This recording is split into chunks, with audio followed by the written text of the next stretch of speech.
یعنی ہر نفس کے فائدے میں وہ جائے گا جو اس نے کمایا، اور اس کے نقصان میں وہ جائے گا جو اس نے کمایا۔ لہا ما کسبت وعلیہا ما اکتسبت، لہا فائدے میں، علیہا نقصان میں۔ تو ہمیں سمجھ میں آتا ہے کہ فائدے میں وہ چیز جاتی ہے جو کمائی جاتی ہے، نقصان کیسے ہوتا ہے کسی چیز کے کمانے سے۔ لیکن یہاں کیا بات کہی جا رہی ہے، اس میں بڑی گہرائی ہے۔ اس میں سمجھ لیں اس طرح کہ انسان سمجھ رہا ہوتا ہے کبھی کبھی کہ وہ اپنے لیے اچھائی کما رہا ہے، اپنے لیے فائدہ کما رہا ہے، لیکن اصل میں کما رہا ہوتا ہے اپنے لیے مصیبتیں۔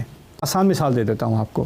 فرض کریں کسی نے آسان طریقے سے پیسے لینے، اس نے لوٹنا ہے، کسی دکان میں جا کے، اس نے گروسری اسٹور میں جا کے کیشیئر کے سامنے پستول رکھی اور اس کو وہ لوٹ رہا ہے۔ اس کے ذہن میں ہے کہ بڑی جلدی میرے بہت آسانی سے پیسے بن جائیں گے، کوئی کام کرنے کی ضرورت نہیں پڑی۔ اس کو اس بات کا احساس نہیں کہ سیکیورٹی کیمرہ دیکھ رہا ہے اور پیچھے باہر پولیس والا کھڑا ہے، اس نے اپنا سائرن بھی آن نہیں کیا، وہ بس انتظار میں ہے کہ یہ بچہ باہر آئے تو اس کو جیل میں ڈالا جائے۔ اس کے ذہن میں ہے کہ میں پیسے کما رہا ہوں، لیکن حقیقت کیا ہے کہ وہ جیل ٹائم کما رہا ہے۔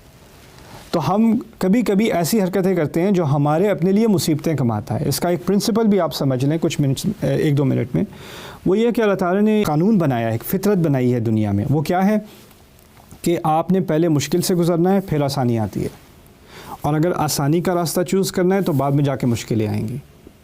جس نے ورزش کرنی ہے، جس نے صبح اٹھ کر محنت کرنی ہے، پڑھائی کرنی ہے، بچے نے پڑھائی کرنی ہے، جس نے اپنے کام پہ پوری ذمہ داریاں پوری کرنی ہیں، اس کو آگے جا کے پروموشن ملنی ہے، اس کی زندگی میں آسانی آنی ہے اس کی وجہ سے۔ جس نے اپنے کھانے کے معاملے میں اپنے ساتھ ڈسپلن کا اہتمام کیا، اس نے ٹھیک طریقے سے کھانا کھایا، خراب چیزیں، نقصان دینے والی چیزیں نہیں کھائیں، اسموکنگ سے دور رہا، ان آسانیوں کی طرف نہیں گیا، اس نے آگے جا کے اپنی زندگی میں آسانی پیدا کی ہے۔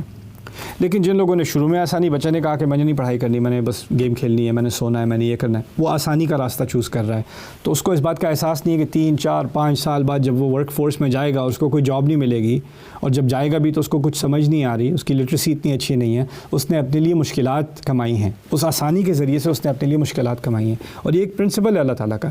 اسی لیے اللہ تعالیٰ کے احکام میں بھی ہمیں اگر لگے کہ اللہ تعالیٰ کی بات ماننا ذرا مشکل ہے، بات یہ ہے یرید اللہ لیخفف عنکم، اللہ کا مقصد یہ ہے کہ تمہارے لیے تمہارا بوجھ ہلکا کر دے۔ تو یہاں پر ہے لہا ما کسبت وعلیہا ما اکتسبت، کہ ہمارے فائدے میں ہے جو کچھ اچھائی ہم نے کمائی، اور ہمارے نقصان میں ہے جو چیزیں ہم سمجھتے ہیں ہم کما رہے ہیں لیکن اصل میں ہم اپنے لیے برائی کما رہے ہوتے ہیں۔